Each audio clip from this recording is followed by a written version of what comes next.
Look sister, I'm 23. எனக்கு தெரியும் எங்க அப்பா அம்மாக்கு தெரியும் எனக்கு யார் செட் ஆவா யார் கரெக்டா இருப்பான். நீங்க உங்க வேலையை மட்டும் பாருங்க.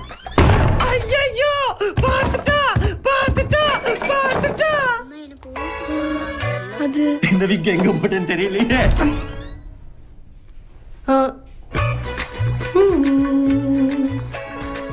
ஏதோ ஒண்ணு இல்லாம இருந்துச்சு. முடியல முடியல, என்னால உங்களுக்கு பேசி புரிய வைக்க முடியல, என்னால உங்களை கரெக்ட் பண்ண முடியல. மொத்தத்துல நான் வந்த வேலை எதுவுமே முடியல.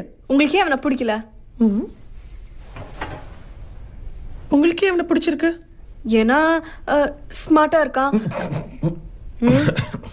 நல்லா படிச்சிருக்கான், டாக்டர், வெல் செட்டில் ஃபேமிலி. இதுக்கு எல்லாத்துக்கும் மேல என் அப்பா அம்மாவுக்கு அவனை பிடிச்சிருக்கு. போதுமா? என்ன டாக்டர், அப்பா அம்மாக்கு பிடிச்சிருக்கு, ஆட்டுக்குட்டிக்கு பிடிச்சிருக்கு, சரோஜா தேவி காலத்துல இருக்கீங்க, சமந்தா காலத்துக்கு வாங்க டாக்டர். அரேஞ்ச் மேரேஜ் எல்லாம் அழகில்லாதவ அறிவில்லாதவ தான் பண்ணுவா. உங்களுக்கு என்ன அழகு இல்லையா இல்ல அறிவு இல்லையா? படிச்சு டாக்டர் பட்டெல்லாம் வாங்கி